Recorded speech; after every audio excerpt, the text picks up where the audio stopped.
Generally, everyone would think that heart failure patients need rest rather than exercise. This is true in case of acute decompensated heart failure. But in chronic heart failure, a monitored exercise program is beneficial. This is analogous to beta blockers, which we avoid in acute decompensated heart failure, but are beneficial in those with stable heart failure. Before going into an exercise program in heart failure, first we will check in which situations exercise is better avoided. Those having recent weight gain needs investigation for worsening of heart failure, as weight gain could be due to fluid retention. Arrhythmias occurring during exercise, fall in blood pressure with exercise, those with significant aortic stenosis, and cases with acute febrile illness are some of the situations in which exercise program has to be withheld. Just like any other exercise programs, always start low and build up gradually. Warming up and cooling down periods are needed for each daily session. It should be a monitored and structured exercise program. Exercise has multiple roles in case of heart failure. Before the onset of heart failure, it has a role in preventing heart failure, which can be considered as primary prevention. Benefits of exercise programs in those with established stable heart failure can be considered as secondary prevention. Finally, exercise testing has a role in prognostication of heart failure. Impairment in exercise tolerance would indicate a poorer prognosis. One of the earliest studies on the role of exercise in heart failure was a small study published in 1988 with just 12 patients with heart failure.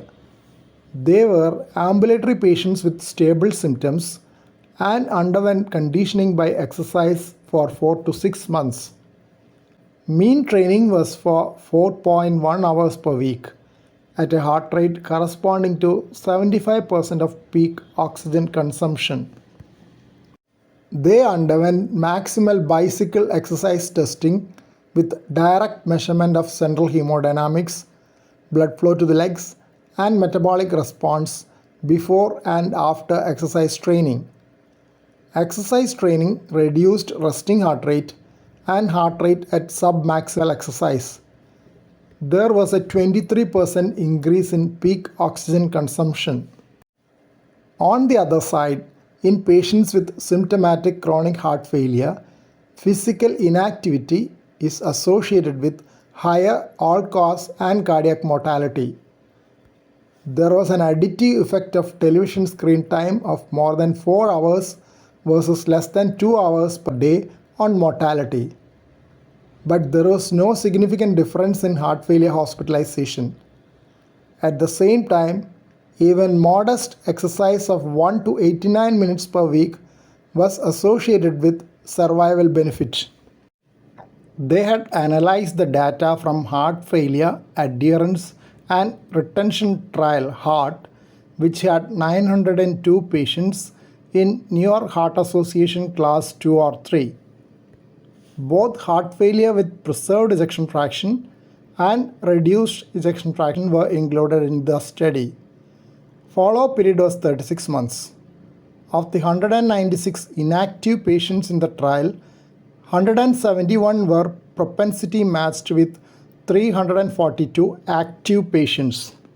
2016 European Society of Cardiology guidelines for the diagnosis and treatment of acute and chronic heart failure has given a class 1 recommendation for regular aerobic exercise in patients with heart failure to improve functional capacity and symptoms and to reduce the risk of heart failure hospitalization. First set of journal references on the role of exercise in heart failure. Second set of references.